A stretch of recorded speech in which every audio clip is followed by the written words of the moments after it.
ઘટના બની।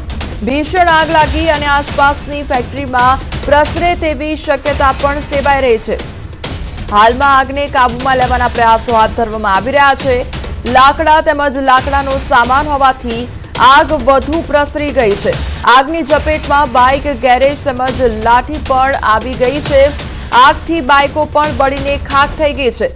2 કલાકથી વધુ સમય લાગી ગયો છે અને આગ પર કાબુ મેળવવાનો પ્રયાસ હજુ પણ ચાલુ છે। 2 કલાકથી વધુ સમયથી આગ પર હજી સુધી સંપૂર્ણ કાબુ નથી લેવામાં આવ્યો।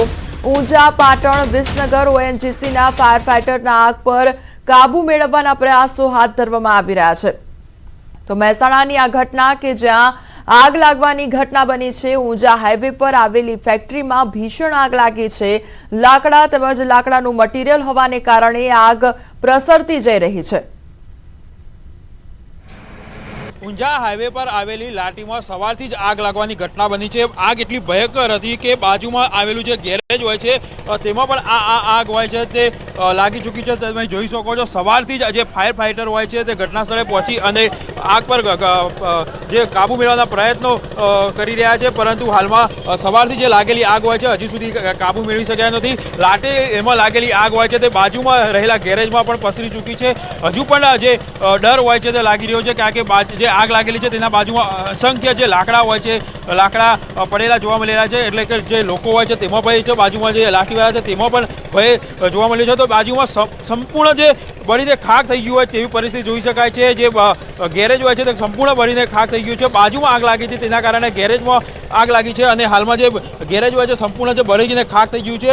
ફાયર ફાઇટર હોય છે, ઊંઝા સહિતના જે ફાયર ફાઇટર હોય છે ઘટના સ્થળે પહોંચી રહ્યા છે અને તમામ પ્રયત્નો કરવામાં આવી રહ્યા છે કે આ આગ પર ગમે તે કરીને કાબુ મેળવવામાં આવે, પરંતુ હાલમાં જે કાબુ મેળવવો છે મુશ્કેલ બન્યો છે। કેતન પટેલ, ન્યૂઝ 18 ગુજરાતી, મહેસાણા। પંચમહાલના ગોધરા રેલવે સ્ટેશન વિસ્તારમાં આવેલી ઓઇલની દુકાનમાં આગ લાગવાની ઘટના બની। ગોધરા, હાલોલ, કલોલ ફાયરની ટીમે આગ પર કાબુ મેળવવાના પ્રયાસ હાથ ધર્યા છે। આગજનીમાં દુકાન બળીને ભસ્મીભૂત થઈ ગઈ છે। તો આગ પર મહદઅંશે કાબુ મેળવાયો, પરંતુ દુકાન અને બિલ્ડિંગને ભારે નુકસાન પહોંચ્યું છે। આગ કયા કારણોસર લાગી તેનું કારણ હજી સુધી અકબંધ છે।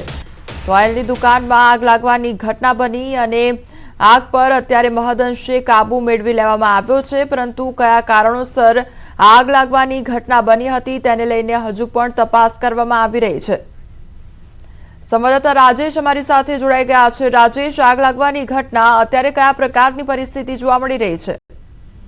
ચોક્કસ કોમલ, ગોધરા શહેરના રેલવે સ્ટેશન વિસ્તારમાં આવેલી હોટલ રોયલની નજીકમાં આવેલા કોમ્પ્લેક્સમાં ઓઇલની દુકાનમાં આગ લાગી હતી અને મધરાતે આગ લાગતા દોડધામ મચી ગઈ હતી। સાથે સાથે જ નજીકની એક દુકાન પણ આગની લપેટમાં આવી જતા સ્થાનિકો દ્વારા આગજનીને બુઝાવવાનો પ્રયાસ કરવામાં આવ્યો હતો અને નગરપાલિકા ફાયર બ્રિગેડ દ્વારા આગ બોલાવવાનો પ્રયત્ન કરવામાં આવ્યો હતો, પરંતુ આગ કાબૂમાં નહીં આવતા હાલોલ, કાલોલ, ગોધરા, શહેરા અને લુણાવાડાથી ફાયર બ્રિગેડની મદદ લેવામાં આવી હતી।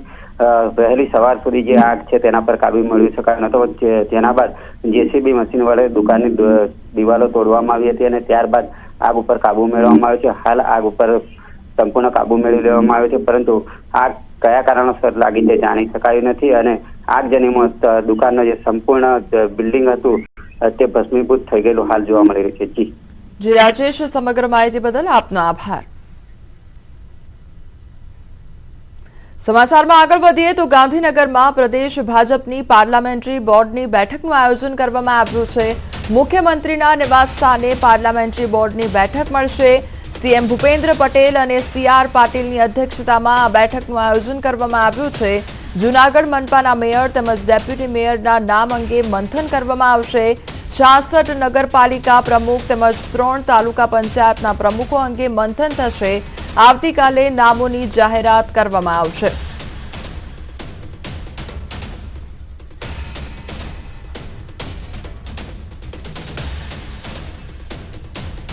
હવે નજર કરીએ મોર્નિંગ 100 પર। ઉત્તર ભારતમાં હિમવર્ષાથી ગુજરાતના વાતાવરણમાં આવશે થોડા અંશે પલટો। અમદાવાદ સહિત આસપાસના વિસ્તારોમાં છૂટાછવાયા વાદળો રહેવાની શક્યતા। આગામી 24 કલાક દરમિયાન તાપમાનમાં 1 ડિગ્રીનો થશે ઘટાડો। આગામી દિવસોમાં ગરમી બતાવશે રૌદ્ર રૂપ। અંબાલાલના મતે 7 માર્ચથી તાપમાનમાં થશે વધારો। 10 માર્ચ સુધીમાં 41 ડિગ્રીએ પહોંચી શકે પારો। વેસ્ટર્ન ડિસ્ટર્બન્સના કારણે આગામી 3 દિવસ દરમિયાન અનેક રાજ્યોના વાતાવરણમાં આવી શકે છે પલટો. પર્વતીય વિસ્તારોમાં હિમવર્ષા અને મેદાની વિસ્તારોમાં વરસાદની શક્યતા.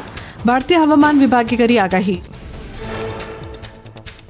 જમ્મુ અને કાશ્મીરના ડોડાથી હિમવર્ષાના મનમોહક દ્રશ્યો આવ્યા સામે. પહાડોએ ઓઢી બરફની સફેદ ચાદર. ચારેકોર જોવા મળ્યું બરફનું સામ્રાજ્ય. હિમવર્ષાએ વધારી કાશ્મીરની સૌંદર્યતા.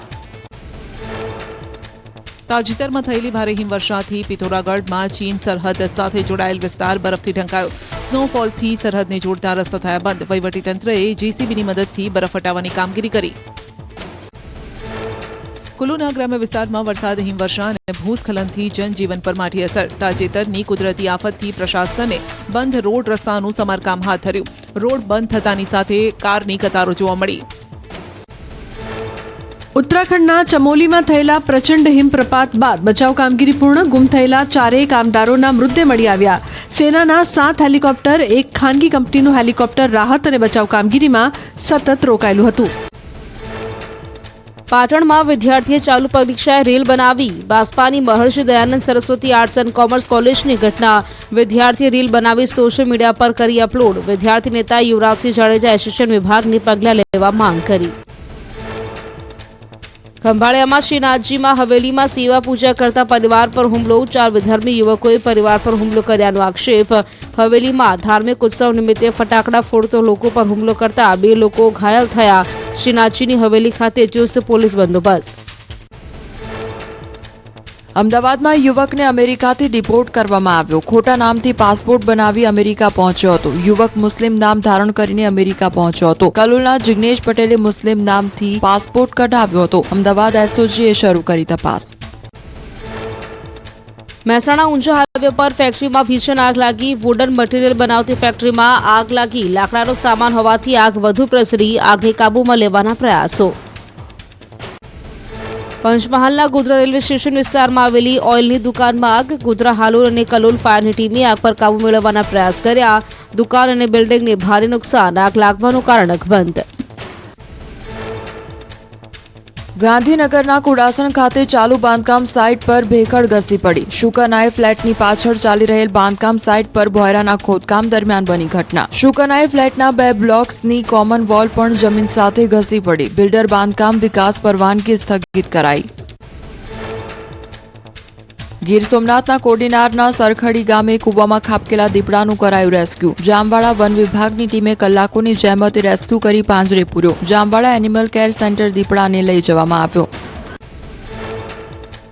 સુરેન્દ્રનગરની પાટડીમાં 2 સફાઈ કામદારોના મોત મામલે ધરણા અને મૃતકના પિતા સહિત 2 સભ્યો અર્ધનગ્ન હાલતમાં પાટડી પોલીસ મથક બહાર